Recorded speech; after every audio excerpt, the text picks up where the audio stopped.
जोरात बोललं पाहिजे ना. जय महाराष्ट्र. जय महाराष्ट्र. जिल्हा परिषद आणि पंचायत समितीच्या या सार्वत्रिक निवडणुकीच्या निमित्तानं आणि खऱ्या अर्थानं आपल्या राज्याचे उपमुख्यमंत्री पालकमंत्री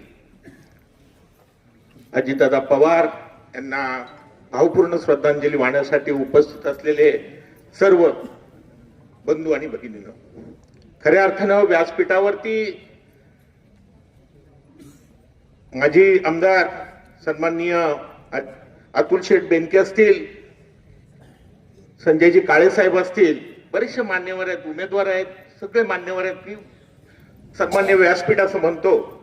आणि आज शिवसेना उद्धव बाळासाहेब ठाकरे पक्ष हा घड्याळाबरोबर कसा, सगळ्यांना प्रश्न तयार झाला असेल.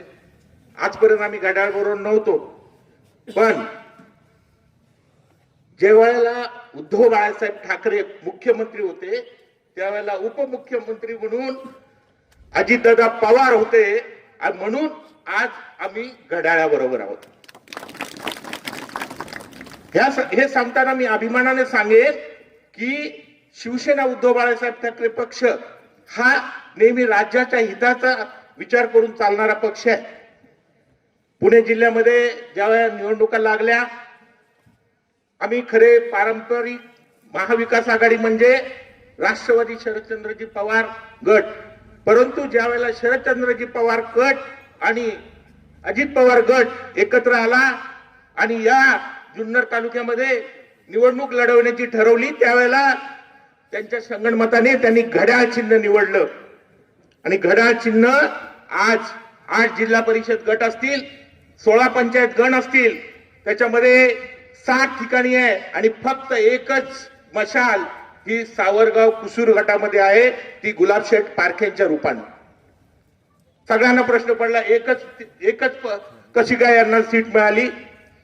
याची कारण आपल्या आपल्या प्रचार सभेतून बोलत असतील लोक, परंतु मी एकच सांगू इच्छितो, याच्यासाठी कारण शिवसेना उद्धव बाळासाहेब ठाकरे पक्ष नाही.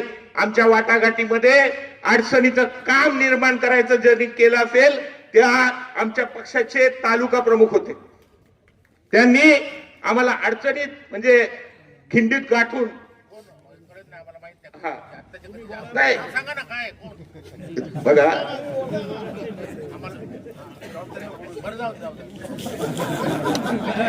ओघाणी येणार आहे नाव, ओघाणी येणार नाव, पहिलं पक्षाचं पद तर सांगू दे. आणि हे करत असताना त्यांनी 2 एबी फॉर्म तयार होते आपल्याकडे. एक एबी फॉर्म होता मंगेशाना काकडे आणि दुसरा एबी फॉर्म होता माऊली शेठ खंडागळे. हे दोन्ही एबी फॉर्म माझ्या गाडीत आज पण आहेत. आता पण काळे साहेब तुम्हाला आता पण मी एबी फॉर्म दाखवू शकतो. परंतु ऐन वेळेला ज्या वेळेला 25 ते 30 कॉल झाले, 20 तारखेचा दिवस होता, दुपारी 2-3 वाजेपर्यंत मंगेश अण्णा काकडेंना सांगत होतो, अण्णा तुमचं एबी फॉर्म घेऊन जा, तुम्ही मशालीवर उभे राहा. आणि त्याच्यासाठी अतुल शेठ आणि सगळी मंडळी तयार झाली होती. पिंपोर्डी गटामधून अतुल शेठ आणि काळेसाहेब सगळे मंडळी, सन्माननीय खासदार अमोलजी कोल्हे साहेब पण तयार झाले होते. आणि अशा पद्धतीने आमचं ठरलं होतं. पिंपोर्डी गट गेला, नारंगाव गट गेला, इकडे आम्ही त्यांना मैत्रीपूर्ण लढाई करायला सांगत होतो. अतुल शेठ त्यांच्या उमेदवाराला एबी फॉर्म देतील, आम्ही आमच्या उमेदवाराला एबी फॉर्म देऊ. आमदारकी लढवायची होती ना साहेब तुम्हाला, मग आमदारकी लढवायची, मग एक गट लढायला काय हरकत होतं, बरोबर आहे. त्याच्यामुळे ह्या सगळ्या घडामोडी झाल्या, लोकांमध्ये गैरसमज पसरतोय. आणि लक्षात ना, आम्ही आदेश पाळणारे शिवसैनिक आहोत. मी मुंबई सारख्या ठिकाणी आमच्या जो नादाला लागतो त्याला पाडतो बरं का. आमच्या मुंबईला पण नादाला लागले काही, पाडला. त्याच्यामुळे सांगण्याचा उद्देश एकच आहे की कोणी गैरसमज करून घेऊ नका. आपण शिवसेना उद्धव बाळासाहेब ठाकरे पक्ष, राष्ट्रवादी शरदचंद्रजी पवार गट, राष्ट्रवादी अजित पवार गट आणि RPI आपण एकत्र आलेलो आहोत आणि आपण ही जिल्हा परिषदेची पंचायत समितीची निवडणूक लढतोय. मी ह्या बोरी आणि खोडक गटाचा पाहुणा आहे बरं का, नातेवाईक आहे, पाहुणा आहे. इकडे जर तुम्ही शिरवली सुलतानपूरकडे गेलात, निमगावला गेला का पाहुणे, आणि इथला तर मी जावईच आहे, त्या बोरीचं जावई आहे बरं का मी. रंजन मामा पाठी उभे आहेत, आलं लक्षात ना.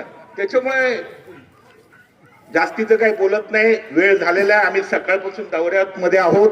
अतुल शेटना बोलायचंय. आपण येत्या 7 तारखेला काळेताई असतील, चव्हाण साहेब असतील, दोन्ही उमेदवार आहेत ना, एकदम अतुल शेटना मी मानतो की तुम्ही दोन्ही उमेदवार 1 नंबरचे उमेदवार दिलेले आहेत. आणि खऱ्या अर्थाने सांगतो की ताई, मगाशी कोणतरी बोलताना बोललं मिस्टर आणि मिसेस, आलं लक्षात ना. तुमच्या कर्तृत्वावर जिल्हा परिषदेचं विकासाचं काम करायचंय आणि तुमच्या गटामध्ये जास्तीत जास्त विकासाची कामं तुम्ही आणायची आणि लोकांना विकास करून दाखवायचा आहे. तर पुढच्या वेळेला तुम्हाला संधी मिळेल, नाही तर लोक घरी बसवतील. त्याच्यामुळे ह्या सगळ्या तुम्ही योग्य तो तुमचा हे करा. दोन्ही उमेदवारांना मी शुभेच्छा देतो. तिसऱ्या बडेताई आहेत त्यांना पण शुभेच्छा देतो. थांबतो.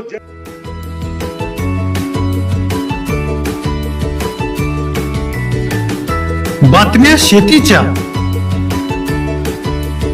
बातम्या मातीच्या, बातम्या अन्यायाच्या, गुन्हेगारीच्या,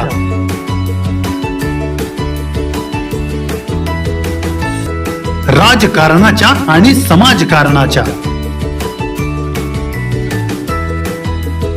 शोषणाविरुद्ध बुलंद आवाज, जनसामान्यांच्या हुंकाराची गाज, सत्कार्याला प्रोत्साहन, दुष्कृत्याला अनुशासन, निर्भीड, निस्पृह, सडेतोड, बेधडक आणि रोखटोक म्हणजेच विघ्नहर टाइम्स. शोध बातमीचा, ध्यास सत्याचा. आपलं चॅनल, आपली बातमी. सबस्क्राईब तर कराच, पण बेल आयकॉनवर क्लिक करायलाही विसरू नका.